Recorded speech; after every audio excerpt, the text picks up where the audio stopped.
You know, the universe has a funny way of revealing its secrets. Today, we're diving into something truly fascinating, the music of starquakes. It turns out these subtle stellar vibrations are giving scientists a completely new perspective on the history of our galaxy. It really is amazing. What's fascinating here is that we're essentially using stars as, well, colossal resonating spheres to understand their hidden workings and consequently the narrative of how the Milky Way came together. Exactly. There's a compelling new study out in Nature that's the focus of our conversation today. It's all about analyzing these stellar vibrations, these starquakes. And our guide for this sonic exploration is an article titled Music of Starquakes Reveals New Way to Understand History of Galaxy. A very fitting title. Right. So our goal today for you listening in is to understand how analyzing the frequencies of these starquakes can unlock the secrets of a star's life and, by extension, the story of our galactic home. Okay, let's unpack this. What exactly is a starquake? Okay, so at its heart, a starquake is kind of like an earthquake, but, on an astronomical scale. The article describes them as these immense vibrations rippling through a star. Uh-huh. And they're generated by huge bubbles of hot gas rising and bursting near the star's surface.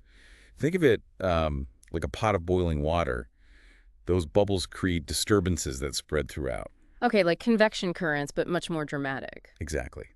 These ripples cause the entire star to vibrate, and crucially, they do so at specific resonant frequencies. So it's not just random shaking, there is an underlying order to this stellar sound.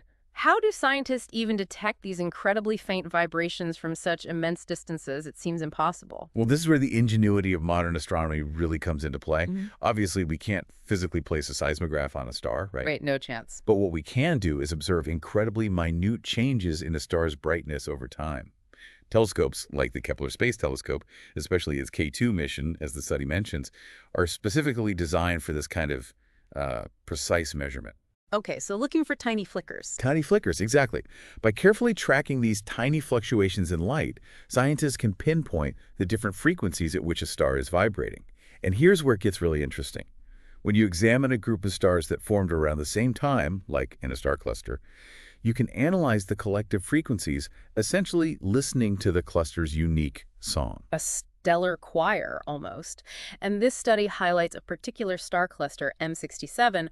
Why is this specific collection of stars so important for this research? M67 is a real goldmine for astronomers.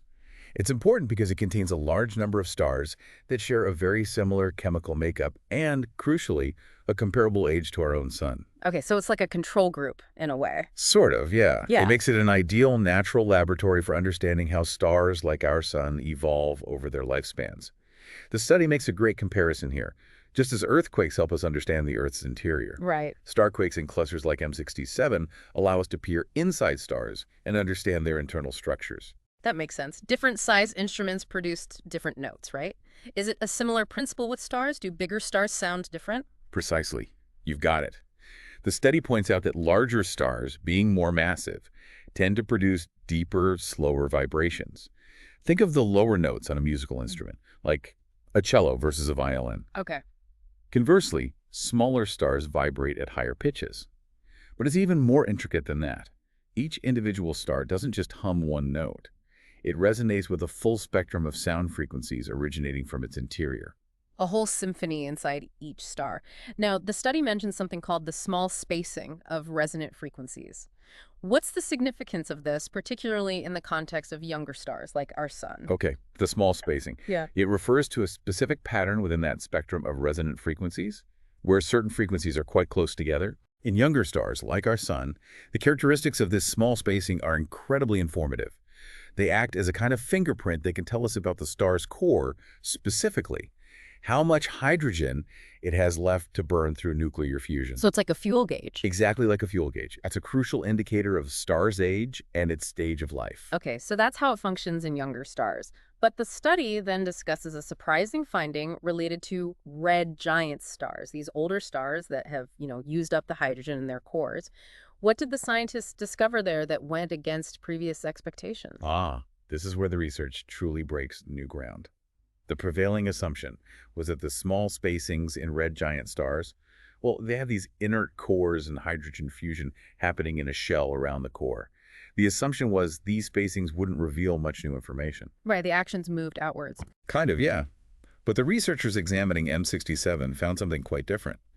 When they measured the small spacings in these older red giant stars, they were surprised to find that these spacings did reflect changes happening within the star's internal fusion regions. Wow, that is fascinating. So even in these stellar veterans, the vibrations are still telling a story. What kind of changes were they able to track?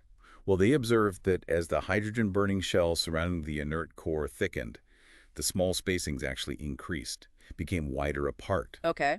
Then, as that shell gradually moved inward, deeper into the star, the spacings began to shrink again.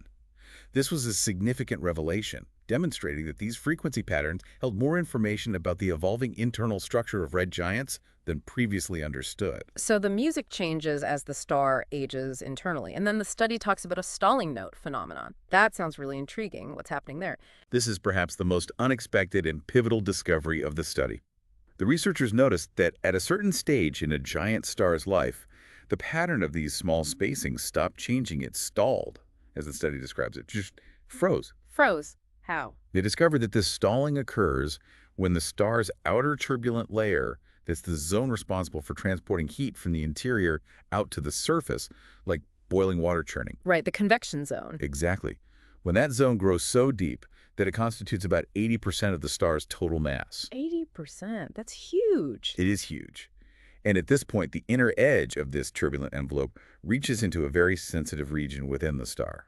So this expansion of the turbulent outer layer is the key factor. What makes that inner boundary so significant? Why does hitting that spot cause the stalling? Good question. The study explains that this boundary region is highly turbulent, and there's a substantial and abrupt change in the speed of sound as you cross it. Okay, like hitting a different medium. Precisely. This sharp change in sound speed profoundly influences how sound waves, and therefore these resonant frequencies, travel through the star. It's this interaction at that specific depth that causes the small spacings to effectively stall or stop changing. And the stalling frequency, the frequency at which this stalling occurs, is also significant, right? It's not just a random event. Absolutely not. The researchers found that the stalling frequency isn't random at all. It's distinctively determined by two fundamental properties of the star: its mass and its overall chemical composition. Mass and chemistry. Got it. This is incredibly valuable because it provides a completely new way for astronomers to identify stars that are in this specific evolutionary phase, and even more importantly, to estimate their ages with improved precision. A new cosmic clock. Basically, yes. So for you, the real aha moment here is that this unexpected silence, or rather stillness, in the stellar song, is actually a brand new key to unlocking a star's age. And the timeline of our galaxy's assembly, it's like finding a missing piece of a cosmic puzzle, just by noticing when the music briefly stops changing its tune. Okay, so we're gaining a deeper understanding of individual stars, but how does this all tie back to the history of our galaxy, which was our initial hook? So if we can now date these stellar fossils more precisely, what are some of the big questions about the Milky Way's past that this new method could help us answer? What kind of events or mergers might we be able to pinpoint more accurately? This is where the fossil record analogy truly comes to life. The study beautifully illustrates that stars carry imprints of the environments in which they formed, their chemical DNA, so to speak. Right. And the Milky Way isn't a static entity. It has grown and evolved over billions of years, largely by merging with, or, well, cannibalizing, smaller galaxies. Galactic collisions. Exactly. These mergers brought in stars that formed at different times and in different regions with varying chemical compositions. So by obtaining more accurate age estimates for stars across the Milky Way, using this new stalling note method, potentially combined with chemistry scientists, can start to reconstruct the timeline and the details of these galactic mergers. We can figure out when certain parts of our galaxy were built and maybe even where those building blocks came from. That's incredible, like piecing together a cosmic jigsaw puzzle using the ages of its individual pieces. And you mentioned M67 earlier, being a cluster with stars similar to our sun. Does studying it also give us a glimpse into our own star's future? Precisely. That's another key benefit. By studying the life cycle of stars in clusters like M67, which are roughly the same age as the Sun but contain stars at various evolutionary stages beyond where our Sun is now, we can gain valuable insights into the future evolution of our own Sun. So we see its potential path. Exactly. We see the changes it will undergo as it ages, consumes its hydrogen, swells up, and eventually transitions into a red giant itself. This research helps us understand what to anticipate, billions of years down the line for our own solar system. Wow. So we have this diverse symphony of stellar sounds and these specific patterns, the small spacing, acting like detailed readouts. That's a great way to put it. Imagine the different resonant frequencies of a star as notes on a grand piano. The small spacing refers to the very subtle intervals between some of these closely packed notes. And the precise width of these tiny intervals is incredibly sensitive to what's happening deep inside the star. It's amazing how much information is encoded in just light variations. So this discovery isn't just about looking at new data, it also provides a new perspective through which to examine existing information, right? Exactly right. That's a crucial point this study makes. It concludes by emphasizing that this discovery offers a new tool and a compelling reason to revisit the vast amounts of seismic data, astroseismic data, that have been collected from stars across the Milky Way over the years by missions like Kepler and TESS. So going back through the archives with new knowledge. Yes. Now, knowing about this specific stalling note and what it signifies, astronomers can go back and listen to that data with a new understanding, looking specifically for this signature. It could potentially unlock even more secrets about stellar evolution and our galaxy's past that were hidden in plain sight. It's quite humbling, isn't it, to think that by listening to these subtle vibrations from stars light years away, we can piece together events that happened billions of years before our solar system even formed. It really is. It underscores how interconnected everything in the cosmos is. So for you listening, the core insight here is quite remarkable. By essentially listening to the incredibly subtle music of starquakes and, crucially, identifying this unexpected stalling note in certain giant stars, scientists have uncovered a brand new and powerful method. It helps us understand not only the life cycle of individual stars, but also piece together the intricate history of our immense galaxy. This truly opens up exciting new avenues for research. It's a whole new way to probe stellar interiors and galactic history. And it makes you wonder, considering that stars formed at such different times and in such varied galactic environments. Well, what other unexpected songs might be hidden within the vast amount of astronomical data we've already collected? Maybe they're just waiting for us to learn how to listen with the right ears.